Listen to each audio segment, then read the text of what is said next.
Assalamu alaikum an balimaw ni ay malakti ka jabaran sanfɛ ni y'an bɔlen ka na jateminɛw kɛ yɔrɔ la kabini ni y'a tile fila ye yɛntɛn ma n'o ye Mali yɛrɛ baarakɛla caman ka hakɛ ɲini jɛkulu ye n'olu ye tile saba baarabila kɔni kɛ o baarabila in kɔnɔna la bi y'a tile filanan ye an bɔra ka jateminɛ kɛ yɔrɔ la ni an ye kanamu da la ni ale bɛ Amdalayi Ase la an ka jateminɛw kɔnɔna na an nana sɔrɔ yɔrɔ bɛɛ lajɛlen kɔni datugulen don mɔgɔ si tɛ yen nɔ ko kabini kunu fo bi mɔgɔ si tɛ yen an yɛrɛ ni maa dɔw bɔnna olu nana ko olu degunnen don olu mago tun bɛ nin kanamu papier la walasa u bɛ se ka taa n'u ka denbayaw ye dɔgɔtɔrɔso la ne b'an cɛ ne tɔgɔ Fana Jalo. Awɔ an ɲa b'i la bi kanamu da la i bɛ se k'a kun fɔ an ye. Awɔ ne kun nana an ka den fila si de ma kɛnɛ n kun nana an ka carte de minɛ komi u sera san 10 ma ka yɛlɛ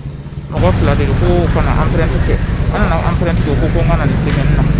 na ne nana o de la denw fila si ma kɛnɛ o bɛ so n nana carte de minɛ sisan ka taa consultation kɛ o de ye n se yan.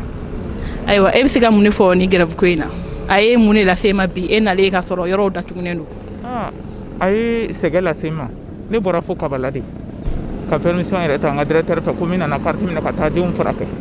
denmisɛnninw bɛ so kɔnɔ i bɛ AMO la fana n'a fɔra k'i ka taa fura san 100% fana na tuguni k'a to ka carte bloqué len don o kɔni o tɛ kosɛbɛ kɔni vraiment n'u tun sera kɔni ko in filɛ ji ɲɛma jɔlen na k'an ka cartes d'an ma o de tun ka d'an ye. Ayiwa e nana sɔrɔ yan datugulen don e dun mago tun bɛ i ka carte la i bɛ se k'i hakilinata fɔ a ye mun de lase i ma i nana sɔrɔ yɔrɔ datugulen don ni i ka kuma la i y'a jira k'a fɔ i bɔra yɔrɔ jan de i bɛ se k'i da don a la k'a ɲɛfɔ an ye. Bon nana sɔrɔ sabe grève la vraiment bon comme an mago de b'a la sinon ne yɛrɛ bɔra fo Senu ne fo Senu ne bɔtɔ filɛ Senu de tantôt an nana sɔrɔ kɔni datugulen don k'o bɛ grève la a kɔni kɛra degun ye mais bon comme solution wɛrɛ t'a la an bɛ Ala minɛ kɛ. E bɛ se ka mun de fɔ grève kɛla ninnu ye sisan ani gouvernement. Aw k'a lajɛ u ka sabali kɛ sinon Mali yɛrɛ fɛn caman taalen don grève la sa mairie ainsi de suite kanamu fana taara grève la kɔni donc a ko ka ca quoi ne kɔni sera k'a lajɛ ka a essayer ka baara ninnu commencer a bɛ diya mɔgɔ ye sinon nin ko ninnu a bɛ nin kana taa ka dan ɲɛ ne ba n bɛ se ka dan yen quoi.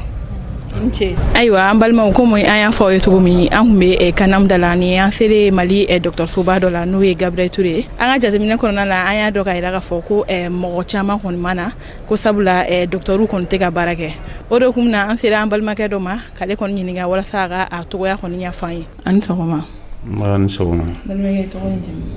Ne tɔgɔ Abdulkarim Dumiya. E bɛ baara jumɛn de kɛ Gabriel Ture la? Ne ye pédiatre ye Gabriel Ture la. K'ale ye pédiatre ye n'o ye o kɔni ka baara bɛnnen bɛ ka denmisɛnninw furakɛ an bɛna ɲininka bi ni grève ko in na u ka banabagatɔ ko bɛ cogo di grève in tagabolo la mun de bɛ ka kɛ u ka dɔgɔtɔrɔso in na. Ok an ce a ka ɲininkali la donc a b'a kalama depuis kunu Mali centrale bɛɛ la belebeleba n'o ye UNTM ye a ye grève dɔ daminɛ o ye tile saba grève ye tile saba baarabila ye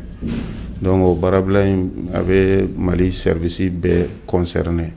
donc an fana bɛ ka grève in observer o hukumu kɔnɔna la mais o service in kɔrɔ tɛ ko an bɛ an ka banabaatɔw fili kɛrɛfɛ an fɛ yan nɔ a bɛ fɔ fɛn min ma ko service minimum o ka gɛlɛn anw ma kosɛbɛ parce que an tɛ se ka banabaatɔ lada ou bien banabaatɔ jugumanw k'an kɔ don olu ma donc banabaatɔ minnu n'u ka bana ka jugu n'a tɛ se ka makɔnɔli kɛ an bɛ continuer k'olu lajɛ ale ni banabaatɔ minnu dalen b'an fɛ yen nɔ an b'olu lajɛ a lajɛ cogo la i b'a fɔ kɔrɔlen a bɛ kɛ cogo min na. Ayiwa bi grève donna in na est ce que mɔgɔw ka nali ka ca aw ka nin kɛnɛyaso in na ka tɛmɛ don tɔw ta kan. I b'a dɔn Gabriel Ture ye dɔgɔtɔrɔso ye ale de bɛ banabaatɔ min lajɛ ale de fréquentelen don ka tɛmɛ Mali dɔgɔtɔrɔso bɛɛ kan donc a kɛra cogo o cogo Gabriel Ture la n'i nana i bɛ jama ye mais n y'a f'i ɲɛna cogo min na an bɛ service minimum dɔrɔn de kɛ banabaatɔ minnu ladalen b'an bolo ka ban ale ni urgence donc o la dɔw bɛ bɔ fréquence la forcément parce que les tout venant là olu tena na ou bien olu tena lajɛ donc aw yɛrɛ y'a ye d'habitude n'i nana i b'a sɔrɔ sigiyɔrɔ tɛ bureau des entrées yɛrɛ la a bɛ fa ka daminɛ 7h fo 16h yɔrɔ falen don hali tɛmɛsira tɛ yen nɔ mais aw yɛrɛ tɛmɛna a y'a ye sisan nɔ mɔgɔ si tɛ yen nɔ donc c'est pour vous dire que la grève est très bien suivie par le personnel de Gabriel Touré voilà. Ayiwa kumakan laban jumɛn b'e bolo k'a ɲɛfɔ ni grève ko in na. Bon ni grève in comme aw b'a kalama ɲɛfɔli caman kɛra la. Bon, c'est la suite logique de tout ce qui se passe dans le pays depuis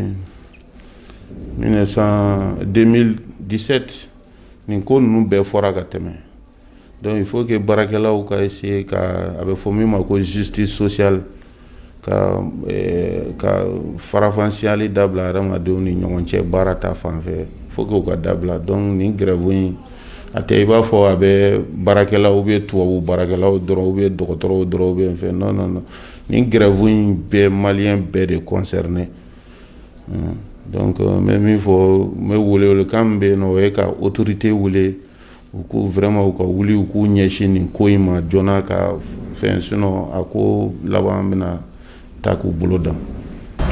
Ayiwa an balimaw an kun ye ni sɔrɔ k'a yira u la yɛntɛm ka tile saba baarabila in kɔnɔna la ayiwa an b'a yira la k'a fɔ hali bi ni ye circulation yɛrɛ jateminɛ ani yɔrɔ caman olu kɔni mɔgɔ yɛrɛ tɛ yen nɔ circulation na mobili bolita ale kɔni ka dɔgɔ a sababu kɔni bɛɛ bɔra ni tile saba baarabila in na ayiwa an b'a yira la k'a fɔ ni tile saba baarabila in ale kɔni bɛ kun cɛ sini juma don novembre kalo tile 20 kɔni kɔnɔna la.